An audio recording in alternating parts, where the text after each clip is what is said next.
Welcome to the Joy Lab podcast, where we help you uncover and foster your most joyful self.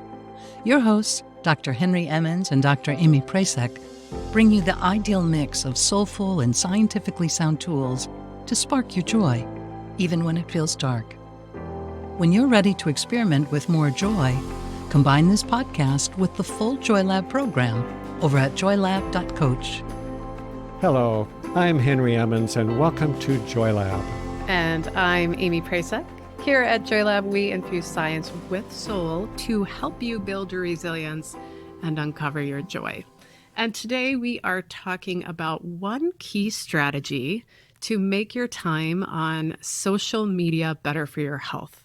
And you may be thinking that the key strategy we're going to suggest is to stop using social media, which can work for some folks, but that's not what we're going to say. There can be some good stuff on social media, and we do want to make space for that. So with that said, there's one really clear finding, however, when it comes to social media and mental health research, and it is a negative relationship, meaning the more time you spend on social media, the worse your mental health. There are a lot of layers and subtleties there that we could explore, but I just want to highlight one, though, that's relevant for what we're talking about today. There seems to be a duration that matters, with maybe a max of 45 minutes, where when you're using social media for less than that time, there doesn't seem to be a strong impact. Either way, it might even be helpful for some of us. Amy, quick question there. Yep. Do you mean 45 minutes straight or 45 minutes over the course of a day? Straight. That's one episode of social media that's up to 45 minutes. Yep, a duration, one dose of it. That's based on one study. There's not a whole lot of great research, though, on duration and then mental health impacts. But except for the fact that as it increases, as use increases, mental health decreases. So anyway, there does seem to be, a period of time where it can be beneficial for some folks. And what can be beneficial is that social media can help strengthen our social networks, our relationships, our sense of connection, and that matters. So if you're someone who wants to be on social media, then cutting it out entirely may not be realistic or even necessary. Instead, we can certainly limit the amount of time, as I just kind of noted, but one more key strategy here, as we're talking about today, we can also shift how we engage with it. And that how is to shift from social comparison to social savoring. So social comparison is essentially when we evaluate ourselves based on someone else. And social savoring is when we tap into positive emotions based on someone else's experiences. And actually, social savoring is really sympathetic joy. The synonymous, I'd say, those terms, which is our December element of joy. I like this term, though, of social savoring. I love the term, Amy. Did you make it up? Is this term attributed to Amy Prasek? No, I wish. I didn't. I first saw it in a study or group of studies out of Duke and UNC Chapel Hill. It's under the work of Dr. Nancy Zucker. So I think they coined it. I've seen it in 2023. It's the first time it popped up for me. So new term. I'm loving it. Oh, well, you're a good researcher to it, attributed to the right source. Thank you. Well, I was thinking about sympathetic joy when you were describing social savoring earlier. And in fact, I like your term better, partly because I think we get tripped up by the word sympathetic. It sounds kind of like we're feeling sorry for someone, or it's a watered down form of compassion or something. But really, it just means that we're feeling what they're feeling. And in this case, it might be something joyful. Sympathetic joy means that your happiness is also my happiness. And that totally fits in with the element of savoring. Because if we can do this, if we can take joy in the happiness or success of others, it just adds to our own pleasure, our own happiness. It's a multiplier. Folks who listened to our earlier podcasts on sympathetic joy might remember that it is a concept that comes from the Buddhist tradition, where it's often thought of as a skill that can be developed through practice. I consider it to be kind of an advanced practice, frankly, because for most of us in the West anyway, it's kind of hard to do. We have been so ingrained to see ourselves as individuals, as separate from others, that I think when we see someone else who appears to be more successful or has more friends or simply looks happier than me, well, we quickly go to comparing ourselves to them and feeling as if we fall short somehow.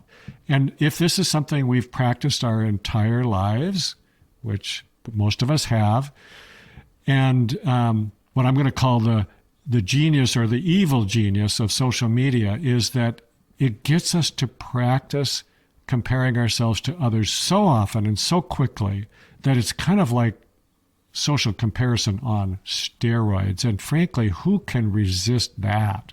My point is that this is a lot for us to go against. And so we can't expect to change this overnight. You know, it does help to remember that this is a practice. And like any skill, it takes time to undo the effects that social comparison has. And it takes time to create something new like social savoring. I really like it that we're highlighting this today, Amy. I think it gives us a chance to see what's happening, to choose something healthier, and to move toward social savoring. Maybe not all at once, but just one little step at a time. Yeah, as we say around here, sometimes too, practice makes pattern. That's what we're working on. How can we reestablish a new pattern? And you are spot on the evil genius. I think this really is part of the algorithm that intentionally sucks us in. This is no mistake. Now, on that as well, there's something unique about social media engagement compared to engaging in real life relationships, which is, I think, very helpful to think through, to be aware of.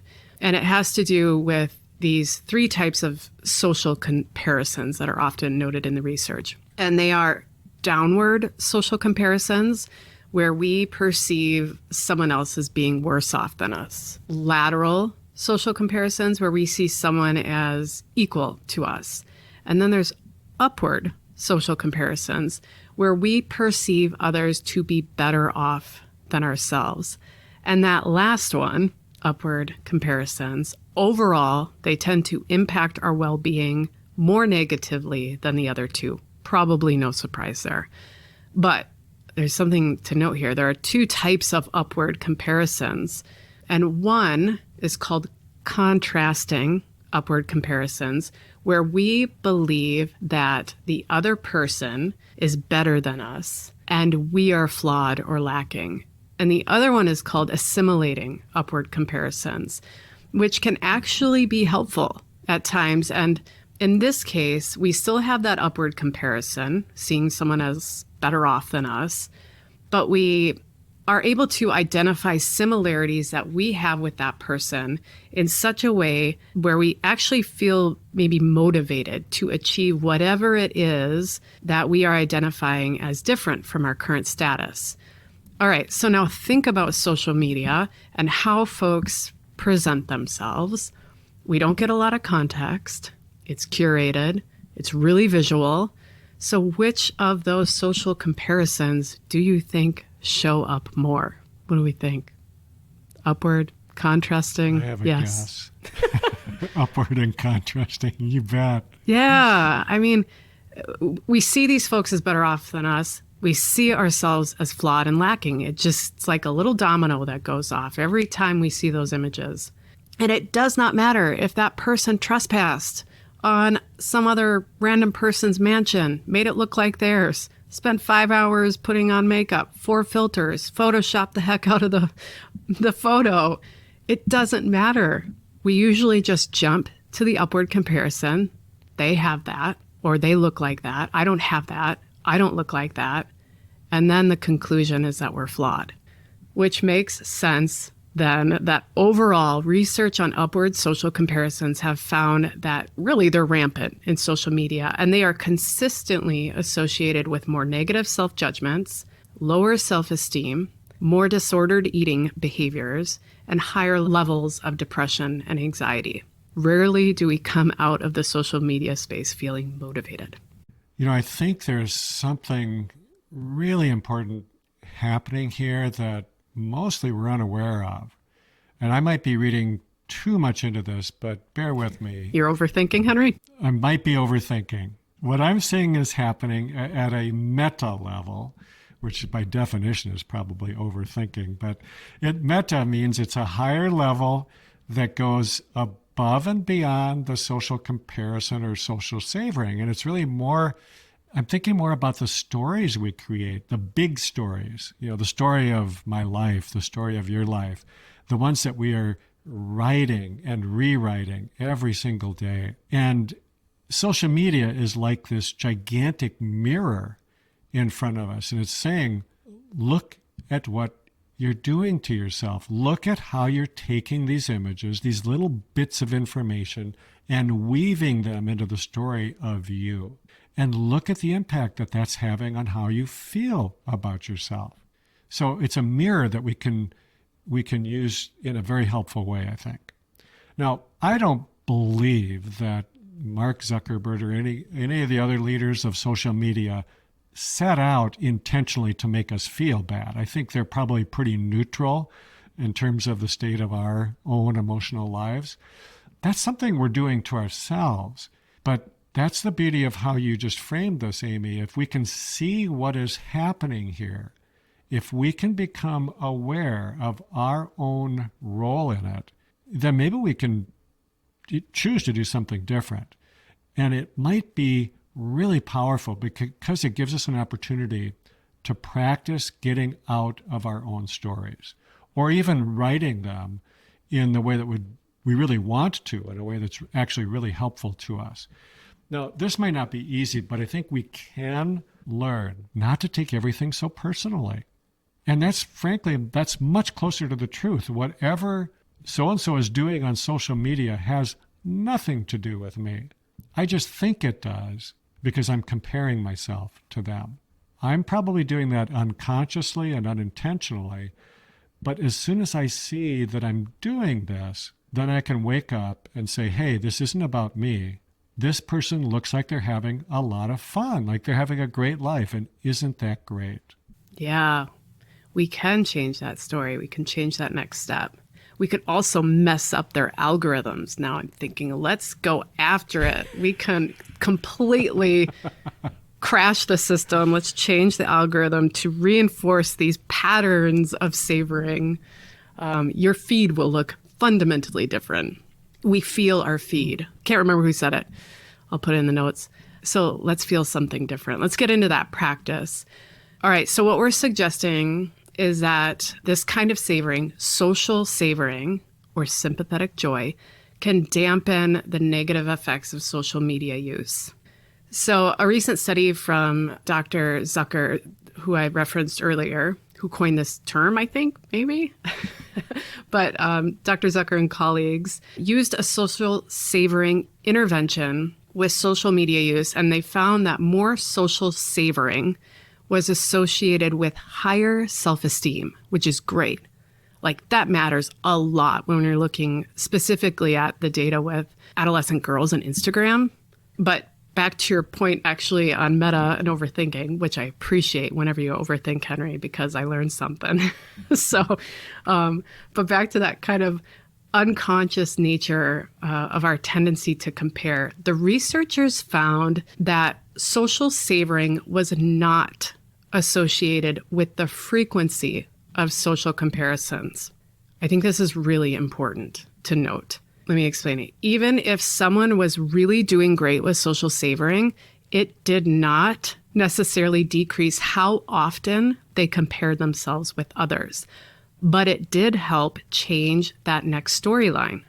They were less likely, I think, to fall into that contrasting upward comparison that we noted earlier. So we will sort of unconsciously compare ourselves to others, and that's okay. They have this, I don't. Fine. It's what we do next, what story we fall into or begin to consciously rewrite that makes the difference. Dr. Leon Festinger highlighted this, a social psychologist. He had his social comparison theory.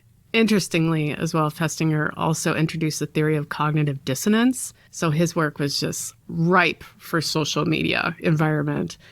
But Festinger's theory, social comparison theory, has certainly evolved. But the core of it is that we are wired to compare ourselves to others, which isn't a bad thing.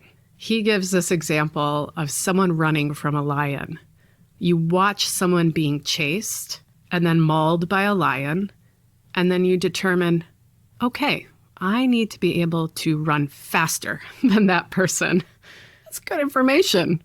So it's not really the comparison, that initial assessment of how we differ. It's what we do with it. That assimilation aspect of an upward social comparison, we can use that information as a motivating force. We could turn our attention to that, perhaps. We could decide that we have working legs too, perhaps. We can outrun that lion and we'll start walking, maybe running, or we could choose to savor the difference and celebrate it. Good for them. They outran that lion or whatever the lion is a metaphor for, a new job maybe. Good for them. That's so awesome. I hope they are genuinely happy. Isn't there a joke about some walking in the woods with a friend and a bear starts chasing you, and then somebody says, "Don't run, you can't outrun a bear." And then you say, "I don't have to outrun the bear, I just have to run faster than this guy." Survival of the fittest. That's a perfect example of a downward social comparison. I can outrun that person, and they're definitely going to get eaten. Yes, that's social comparisons in real life. Well, moving on. So I am thinking again of the prefrontal cortex. So quick refresher. The prefrontal cortex is this area right behind your forehead that has to do a lot to do with higher level, or what's called executive function. And one of those functions is managing our emotions. So there is a binary aspect to that, meaning there's a difference between left and right sides of the brain, as there is in so many brain functions. And that essentially means that there are basically two options in the case of emotions. And I think it's fair to lump them broadly into feeling good or feeling bad. When you're feeling good, generally speaking, you're more open, more relaxed, more able to take in the good around you. In other words, you're more likely to savor your life experiences. When you're feeling badly, you're more closed off, more fearful, maybe even kind of more focused on yourself, possibly more competitive with others. And in other words, you're more likely to compare yourself to others negatively. So let's say you've done some work on yourself. Maybe you've done the Joy Lab program or something similar. And then when you're on social media, you realize that you're feeling bad right in this moment because you're comparing yourself to others. You see it in real time, right when you're doing it, which I think is a very highly developed skill, and it gives you a huge advantage. So let's say you have become aware that you're doing this, and then you decide you want to feel better. Well, which is going to be more effective? To tell yourself to stop comparing, just stop it, or to decide that you want to shift your focus away from yourself and to the other person. And I think you know intuitively it doesn't work very well to focus on the comparing, even if you're trying to step away from it. It is so much more effective to learn to celebrate somebody else's good fortune. In the long run, I think it's easier too. Yeah, so perfectly said. It is easier. And it trains that transition from comparison to savoring in such a way that it becomes more rapid, more easy, and it can become more of the default. So to close our episode today, let's savor some wisdom from Thich Nhat Hanh. I think it ties up our conversation pretty well. Sometimes we believe that happiness is not possible in the here and now, that we need a few more conditions to be happy. So we run toward the future to get the conditions we think are missing. But by doing so, we sacrifice the present moment. We sacrifice true life. Thank you for listening to the Joy Lab podcast. If you enjoyed today's show, visit joylab.coach to learn more about the full JoyLab program. Be sure to rate and review us wherever you listen to your favorite podcasts. Please remember that this content is for informational and educational purposes only. It is not intended to provide medical advice and is not a replacement for advice and treatment from a medical professional. Please consult your doctor or other qualified health professional before beginning any diet change, supplement, or lifestyle program. Please see our terms for more information.